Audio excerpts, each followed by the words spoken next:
Olá, o Histórias da Cidade de hoje vai trazer para a sua mesa um dos pratos mais tradicionais da nossa culinária, o rubacão. A gente vai trazer especialistas, pessoas que gostam dessa comida, quem prepara, ensinando como fazer. E eu quero que você me acompanhe nessa aventura gastronômica. Você vai ficar com água na boca.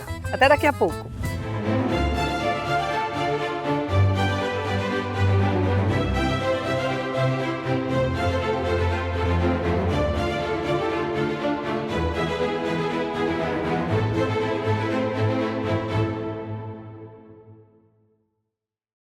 Um dos pratos típicos do Nordeste e da Paraíba é o rubacão. E você sabia que, por lei, agora ele é patrimônio cultural gastronômico de João Pessoa?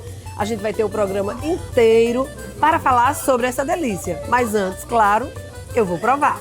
Me dê licença.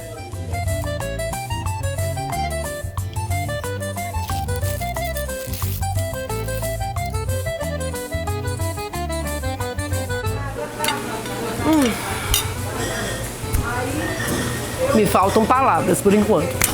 Daqui a pouco eu conto. Para começar, vamos bater um papo com o chefe e professor Tássio Medeiros e saber dele como surgiu esse prato tão amado por nordestinos e turistas e que faz tanto sucesso. Professor, vamos contar a história do rubacão. Como ele surgiu? Então, na história, na verdade, existem registros, né, que ele é uma influência, pode ter sido influenciado por um prato chamado mihadra, que é um prato árabe, né? Então já existia na cultura árabe esse prato com feijão, lentilhas, cebola, fritura. Então existe uma vertente que fala a respeito dessa inspiração e também, né, na inspiração do baião de dois, né? Na verdade, para mim, eu considero o rubacão como uma evolução do baião de dois. É muito parecido. Né? É muito parecido, mas na verdade mais primitivo nos seus ingredientes e mais untuoso, mais saboroso. E os ingredientes? Vamos falar um pouquinho sobre eles? Sobre os ingredientes, assim, a gente tem ingredientes simples, né, mas ingredientes super emblemáticos aqui para a nossa região. A gente tem o arroz, né, o arroz vermelho, que durante muito tempo, né, foi proibido, né, na época que aqui até a gente chama arroz da terra. Isso, arroz da terra ou arroz vermelho paraibano, como a Arca do Gosto, né, dentro do movimento Slow Food, intitulou. Esse arroz ele tem realmente uma importância dentro da história muito forte, né? Então, desde a época da colonização, da coroa portuguesa, existem registros que eles proibiam a produção e comercialização do arroz vermelho e para exatamente trazer o arroz branco. E só no Vale do Piancó, aqui na Paraíba, é onde realmente continuava se produzindo esse arroz. Então, ter esse arroz vermelho nosso dentro de um prato tão emblemático e agora patrimônio, né, aqui para Paraíba, para João Pessoa, é extremamente importante. E aí tem toda essa história da carne de sol, Sim. que é uma coisa extremamente do interior, sobretudo do sertão, o leite, a manteiga da Sim. terra, que geralmente a gente usa. Quer dizer, são ingredientes muito do interior. Isso, do interior, ingredientes, feito disso, mais primitivos, mas que contam história. Assim como o arroz vermelho, né, que eu falei agora, a gente tem a história da carne de sol, que conta a história do sertão paraibano. A gente tem a nata, né, que é extremamente saborosa e não tem nada que se compara com a nata, que se compare com a nata salgada do sertão. Então, é um prato riquíssimo realmente de sabor.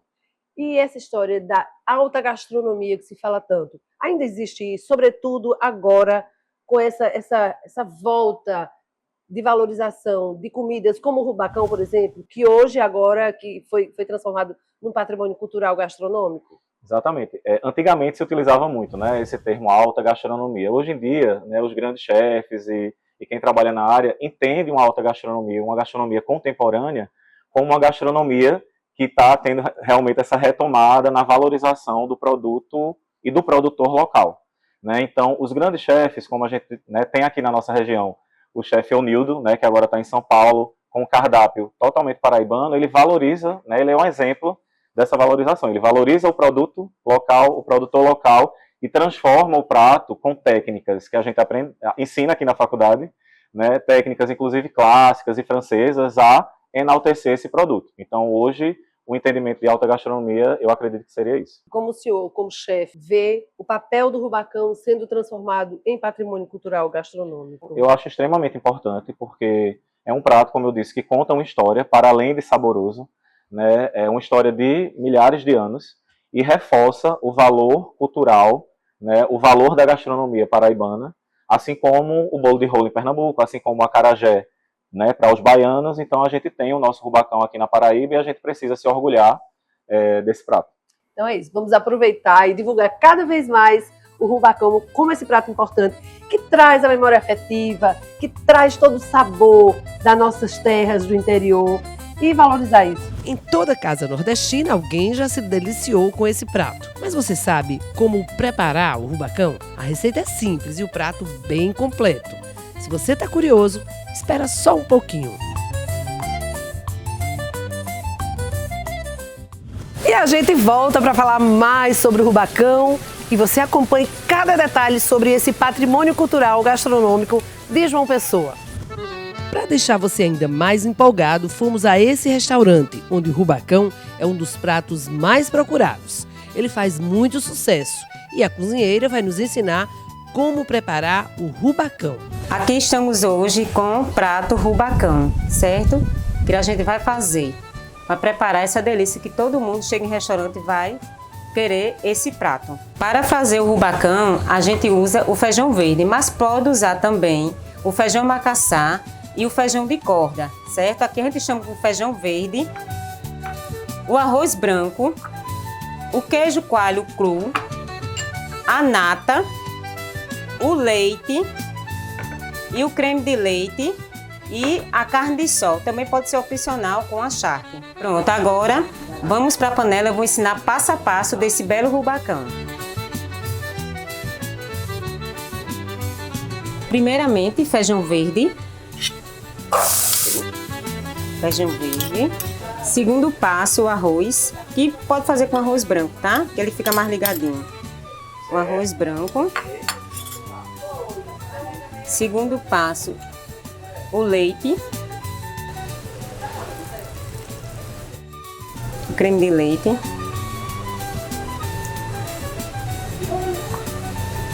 Aí agora, o queijo, que é o queijo coalho, que é cru, né? O queijo cru que usa no rubacão.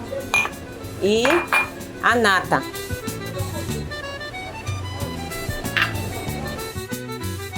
Está todos os ingredientes aqui.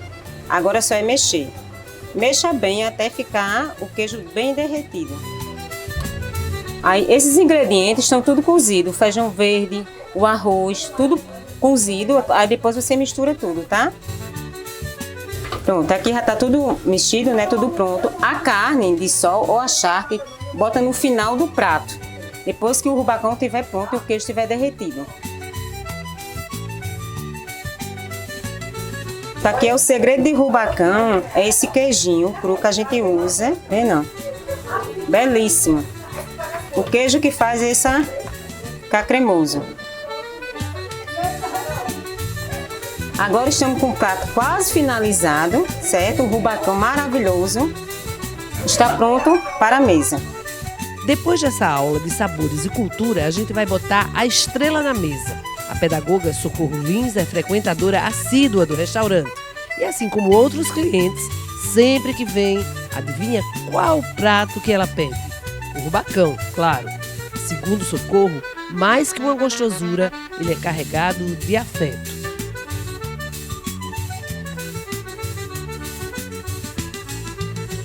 O rubacão é um prato completo. E eu sou uma sertaneja nordestina, fui criada com rubacão. Então, eu quando como rubacão, eu lembro da minha infância. Eu fui criada com rubacão no meu sertão. Minha mãe fazia sempre. E nós fomos criados praticamente com rubacão, porque é uma comida completa, né? Vem o feijão, o arroz, né? E as outras coisas, os ingredientes que tem aqui, nata, queijo e carne de sol. Então, eu fui criada com isso. É uma memória realmente afetiva. Eu fico feliz quando eu como rubacão. E esse é maravilhoso. E a gente também conversou com o nutricionista e professor Aldeir Santos, que explicou mais sobre os valores nutricionais dessa delícia. O rubacão é aquele prato conhecido pesado. Nasceu no Nordeste, bem no interior. Então, como todo mundo sabe, tem queijo, muito leite, manteiga, não é isso, professor? Que prato é esse? Quem pode comer e quem não pode? Não, na verdade o rubacão ele é um prato maravilhoso, né? E todo mundo pode comer. O que vai mandar realmente é a quantidade, né? é um prato que conhecidamente ele tem um teor de gordura um pouco mais alto, mas também pelo feijão ele também tem um teor de fibra mais alto. Por isso, essa sensação de saciedade, de se sentir cheio após esse consumo. Isso não necessariamente é uma coisa ruim, né? É uma coisa, na verdade, boa, né? Dar saciedade significa que você não consegue comer grandes quantidades, mas o rubacão é tão gostoso que vez ou outra a gente exagera, né? Exatamente. E aí é que tá. Quem pode, quem não pode comer, quem tem alguma doença, que doença é essa que não pode, que é preferível que não consuma o rubacão? Então, em geral, o que é que a gente pode ter de cuidados ali no consumo do rubacão? A gente pode ter exagero no sódio, então pessoas com hipertensão podem ter um pouco mais de sensibilidade. Não é interessante o consumo ser diário com essas pessoas. E também a gordura saturada, né, presente tanto no queijo quanto na carne, podem também ali predispor, né, claro, um consumo exagerado, um consumo contínuo, pode predispor a algumas outras patologias, né? Então, a própria obesidade, a própria hipertensão, o diabetes, tem como fator de risco o consumo de gordura saturada, mas sempre o consumo exagerado, tá, gente? Não quer dizer que a gente não consuma, pelo contrário, a gente precisa da gordura saturada. O fato é que a gente acaba consumindo mais do que deve, e é fácil consumir mais do que deve, porque em porções pequenas a gente já tem um grau de calorias muito alto. Existe alguma receita alternativa para o rubacão? Não, na verdade, você pode utilizar a mesma receita, preferindo uma carne que tenha menos gordura, né, utilizando um queijo também que tem um pouco menos de gordura, ajustando ali as proporções. Se você colocar um pouco mais de feijão, isso vai dar mais saciedade, vai ficar gostoso do mesmo jeito, e o feijão ele tem essas fibras e também tem nutrientes que são muito positivos para a saúde. Então, na verdade, é um ajuste de proporção, né? É não exagerar naquelas fontes de gordura, principalmente, e não exagerar no sal, que é muito fácil também, já que a carne que a gente utiliza é uma carne curada, ou seja, que é adicionada de sal. E como em toda receita, o que vale, em toda dieta, o que vale é o equilíbrio. Com certeza, né? Inclusive, a gente estava conversando antes, nos atendimentos, né, o pessoal chega, gosto do rubacão, gosto do arrumadinho, vou ter que deixar de comer de jeito nenhum.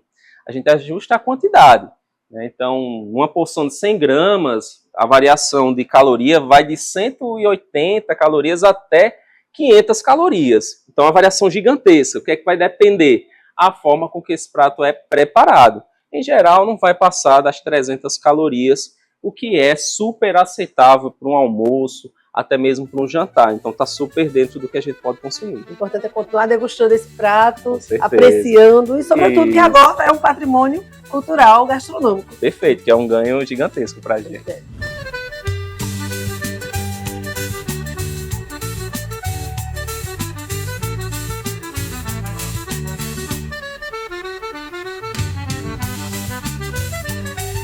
E o Histórias da Cidade hoje lhe falou sobre o rubacão, que é patrimônio cultural gastronômico de João Pessoa. Espero que você tenha gostado dessa nossa viagem. Até a próxima!